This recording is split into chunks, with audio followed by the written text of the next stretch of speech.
তার হাতে হাত দিয়ে বায়াত হবে, তার মানে নিজেকে এই কথার উপরে বিক্রি করে দাও। বায়াত হও মানে এই কথার উপরে বিক্রি করে দাও নিজেকে, যে আমি শুধুমাত্র কেবলমাত্র একমাত্র আল্লাহ পাক এবং তার রসুলের, তার দিন শরীয়তেরই আনুগত্য করব, এর বিপরীতে কোনো নাফরমানি আমি করব না। এজন্য শরীয়তের সামনে আমি শরীয়ত মানব জন্য একজন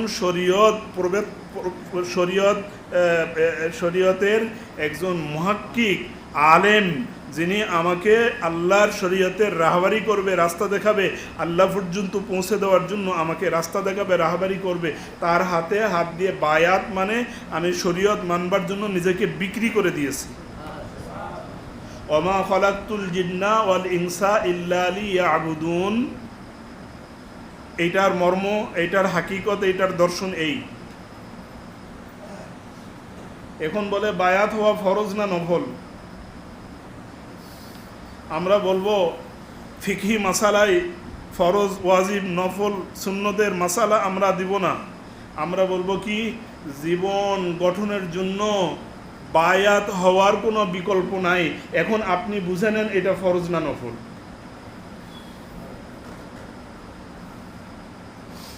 এমন কোনো সাহাবী নাই যারা বায়াত হন নাই, নিজেকে বিক্রি করে দিয়েছেন। হযরত আলী রাদিয়াল্লাহু তাআলা আনহু বলছেন, যিনি তোমার শায়েখ, ওনার সামনে শরীয়তের ব্যাপারে নিজেকে বিক্রি করে দাও, ওনার সামনে তুমি মুর্দা হয়ে যাও, উঠতে বললে উঠো, বসতে বললে বসো। একজন মুর্দা, মরা মানুষ, ওনাকে ডান দিক করলে আপত্তি করে না, বাম দিক করলেও আপত্তি করে না, ওনার নাকে তুলা ঢুকাইয়ে দিলেও আপত্তি করে না, ওনার কানের মধ্যে তুলা দিয়ে কানটা বন্ধ করে দিলেও আপত্তি করে না।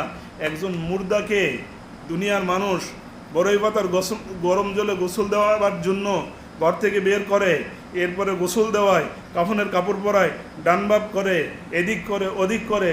একজন মুর্দা যেমন টু শব্দ করে না, করার অধিকারও তার নাই। আল্লাহর দিনের জন্য যদি বায়াত হও কোথাও, তো যার কাছে বায়াত হয়েছে উনি তোমার শায়েখ ও মুরশেদ, ওনার সামনে এখন তুমি মুর্দা হয়ে যাও। লা তাআতা লি মাখলুকিন ফি মাসিয়াতিল খালিক, আল্লাহ পাকের দিন ও শরীয়তের আনুগত্য করবার প্রশ্নে কোনো সৃষ্টির পায়রবি করে আল্লাহ পাককে নারাজ করা যাবে না। এই হইল আমাদের ইসলাহের, আমাদের সংশোধনের মূল দর্শন, মূল হাকিকত, মূল কথা। মনে থাকবে? এজন্য আমাদের দিল আমরা কালিমা যুক্ত করি কেন, ময়লা যুক্ত করি কেন? গুনাহ হয়। অথচ আমার জীবনের সাধনা ছিল এইটা, যে গুনাহ হবে না, গুনাহ হবে না। আমার স্বচ্ছ পবিত্র দিলটাকে কালো করব না। কারণ আল্লাহর রসুল বলছেন, গুনাহ করলে কালো একটা করে দাগ পড়ে, একটা করে একটা দাগ পড়ে। আচ্ছা, কেউ যদি জীবনে 1000 গুনাহ করে, কারো গুনাহের পরিমাণ যদি 10,000 হয়, তো 10,000 দাগ দেওয়ার মতো জায়গা অন্তরটা, দাগের উপরে দাগ পড়ে, দাগের উপরে। আচ্ছা, দুনিয়াতে ময়লার উপরে ময়লা পড়লে ময়লাটা জটিল হয় না? জটিল হয়। তো দিলের উপরে একবার মিথ্যা বলেছেন, একটা দাগ পড়েছে, আরেকটা মিথ্যা বলেছেন, আরেকটা গুনাহ করেছেন, আরেকটা দাগ পড়লো। এভাবে দাগ পড়তে পড়তে 10,000 গুনাহের দাগ, 20,000 গুনাহের দাগ, অনবরত গুনাহ হইতেই আছে। যেমন নাকি একটা মানুষ, মন খারাপ করিয়েন না, কাউকে ছোট করার জন্য বয়ান না, যেমন নাকি কেউ যদি দাড়ি সেভ করে, দাড়ি 24 ঘন্টার আমল, বলেন দাড়ি রাখা, নামাজ 24 ঘন্টার মধ্যে 5 বার, দাড়ি 24 ঘন্টার মধ্যে 24 ঘন্টায়। এখন কেউ যদি দাড়ি সেভ করে, যখন সেভ করলো শুধু তখন গুনাহ হইল না। এই যে দাড়ি এক মুষ্টি রাখা ওয়াজিব, ইমাম আবু হানিফা রহমতুল্লাহ আলাইহির ফতোয়া, ইমাম শাফিঈ রহমতুল্লাহ আলাইহির ফতোয়া, ইমাম মালিক রহমতুল্লাহ আলাইহির ফতোয়া, ইমাম আহমদ ইবনে হাম্বল রহমতুল্লাহ আলাইহির ফতোয়া, সমস্ত আকাবির আইম্মা মুস্তাহিদিনদের ফতোয়া, এইদিকে দাড়ি এক মুষ্টি রাখা ওয়াজিব, এদিকে দাড়ি এক মুষ্টি রাখা ওয়াজিব, এদিকে দাড়ি এক মুষ্টি রাখা ওয়াজিব। একটা মানুষের দাড়ি তিনও দিকে যদি এক মুষ্টির বেশি লম্বা হয়, যদি ওই এক মুষ্টির বাহিরে লম্বা অংশ কাটলে ছাঁটলে একটু সুন্দর দেখায়, তাইলে এক মুষ্টির পরে বর্ধিত অংশ কাটা এবং ছাঁটার এজাজত শরীয়তে আছে। যতক্ষণ পর্যন্ত কারো দাড়ি এক মুষ্টি পর্যন্ত লম্বা হয়ে এক মুষ্টির একটু বেশি না হয়েছে, এক মুষ্টির সীমানার মধ্যে থাকে, তো একটু টোকা দিয়ে কাটা ছাঁটা শরীয়তে আকবারুল কাবায়ের, কঠিন হারাম গুনাহ, কবিরা গুনাহ।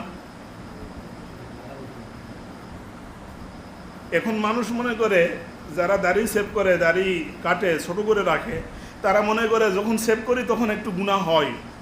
এই অনুভূতি অনেক মুসলমানের আছে যারা দাড়ি সেভ করে, কিন্তু বেচারার মধ্যে এই এলেমটা নাই যে এটা 24 ঘন্টার আমল। যদি এক মুষ্টির আগে কাটি ছাটি তাইলে আমার গুনাহ 24 ঘন্টাই হবে।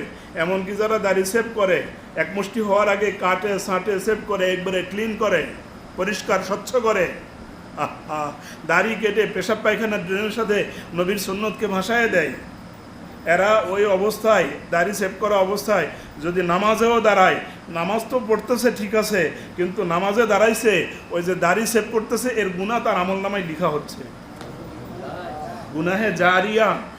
এমনকি হজ করার জন্য এহরামের কাপড় পরে মুহরিম হয়েছে, বাইতুল্লাহ তওয়াফ করতেছে, লাব্বাইকা আল্লাহুম্মা লাব্বাইক লা শারিকা লাকা লাব্বাইক বলতেছে, তেলাওয়াত করতেছে, তাহাজ্জুদে সেজদা করছে আর তেলাওয়াত করতেছে, এমন ইবাদতরত অবস্থায়ও এক মুষ্টি হয়নি, তার আগেই দাড়ি কাটছে ছাটছে সেভ করছে, এদের গুনাহ চলতেই থাকে।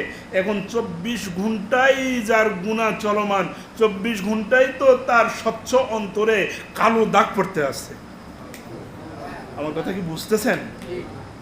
এখন নতুন কথা শুনবেন না পুরাতন কথাগুলি শোনা দরকার?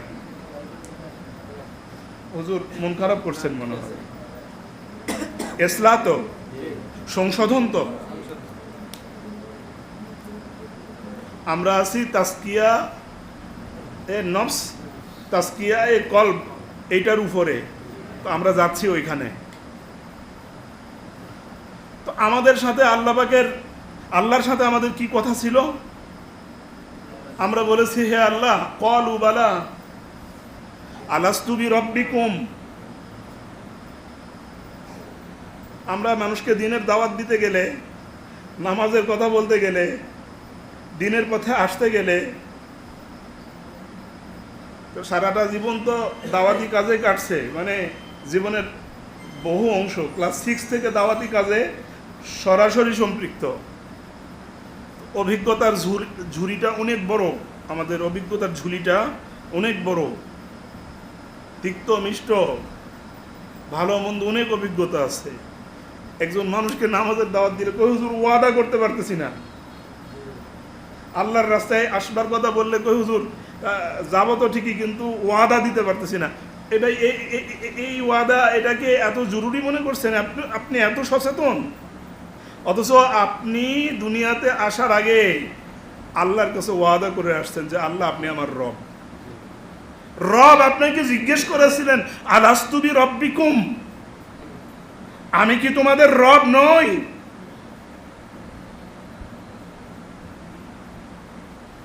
স্বীকার করেনি, 1000 বছর ধরে স্বীকার করেনি। লম্বা সময় ধরে আল্লাহ জিজ্ঞেস করছেন, আলাস্তু বিরাব্বিকুম, আমি কি তোমাদের রব নই? অবশ্যই তা আল্লাহ রব, কিন্তু আপনার আমার রূহগুলো, আত্মাগুলো প্রথম জিজ্ঞাসায় জবাব দেয়নি, স্বীকার করেনি। জাহান্নামের আগুনে আমাদের আত্মাগুলিকে আল্লাহ তাআলা দগ্ধ করেছেন, জ্বালাইছেন, পোড়াইছেন 1000 বছর।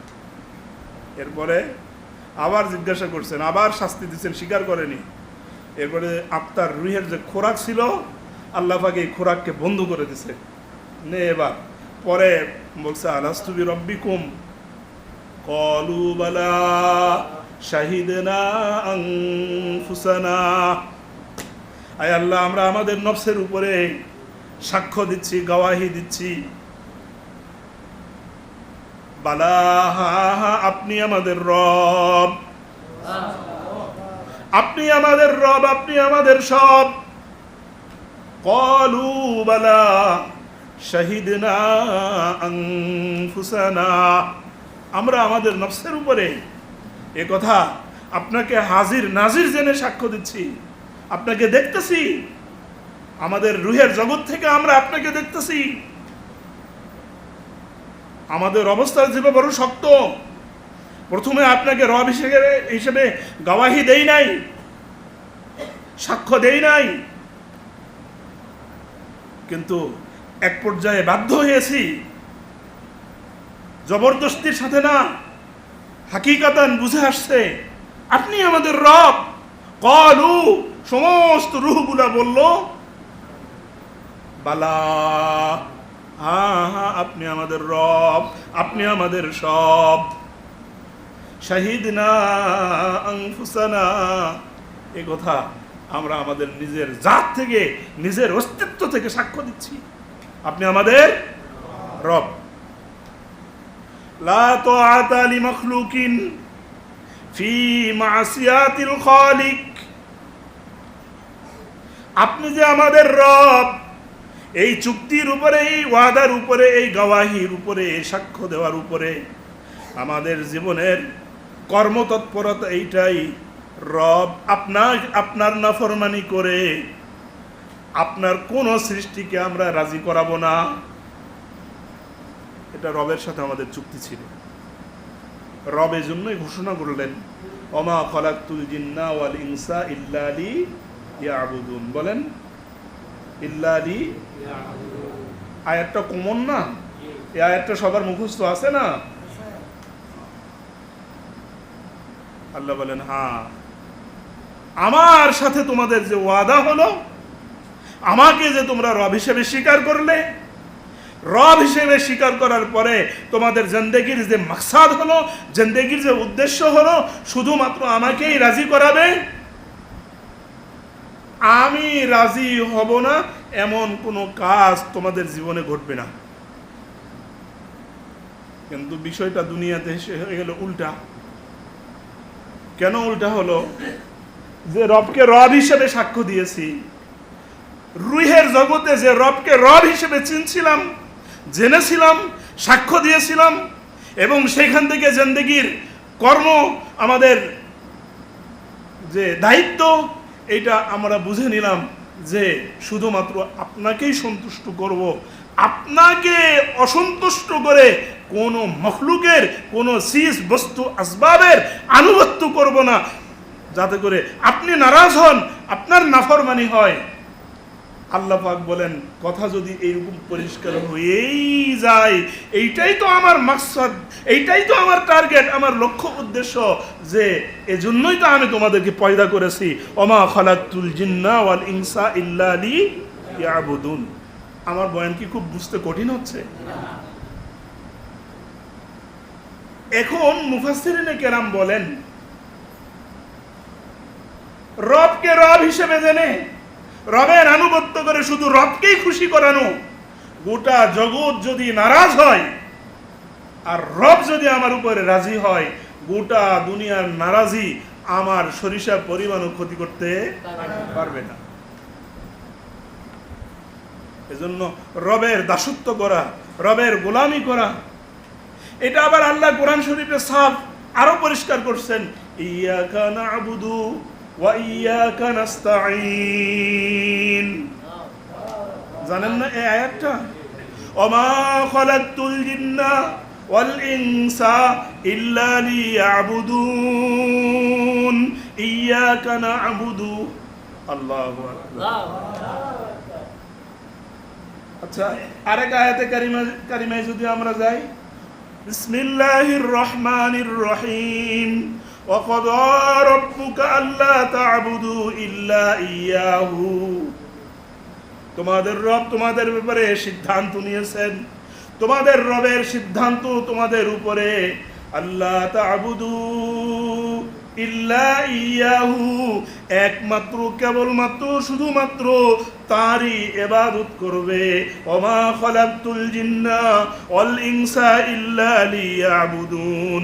কাজেই তোমাদের সর্বশেষ স্লোগান হবে আলহামদুলিল্লাহি রাব্বিল আলামিন আর রহমানির রহিম মালিক ইয়াউমিদ্দিন ইয়াকা না'বুদু আলহামদুলিল্লাহি রাব্বিল আলামিন আর রহমানির রহিম আলহামদুলিল্লাহি রাব্বিল আলামিন আর রহমানির রহিম মালিক ইয়াউমিদ্দিন ইয়াকা না'বুদু। বাকিটা পরে ইয়াকা না'বুদু আমাদের স্লোগান।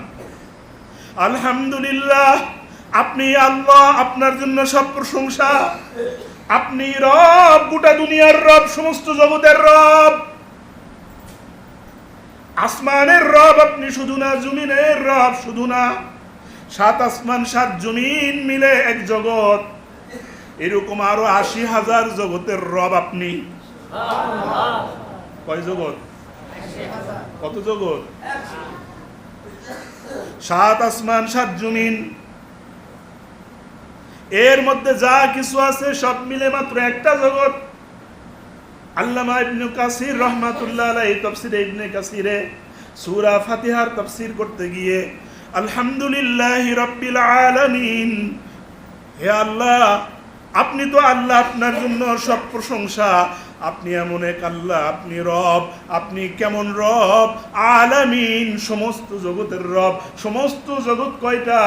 আল্লামা মুজাহিদ তাফসীর কারক আল্লামা মুকাতিল রহমাতুল্লাহ আলাইহির তাফসীরের riwayat নকল করে বলেন, আল্লামা ইবনে কাসির তাফসীরে ইবনে কাসিরে লেখেন, আল্লাহ পাক জগৎ সমূহের রব। কতগুলি জগৎ? কমপক্ষে তাফসীরে ইবনে কাসিরে আল্লাহ পাকের জগতের সংখ্যা 80,000 লেখা হয়েছে। আলহামদুলিল্লাহি রাব্বিল আলামিন বলেন, আর রহমানির রহিম মালিক ইয়াউমিদ্দিন ইয়াকা না'বুদু। সূরা ফাতিহার মধ্যে আয়াতে কারিমা 7টা, তার মধ্যে প্রথম 3টা আয়াতে কারিমা শুধুমাত্র আল্লাহর, শুধুমাত্র আল্লাহর।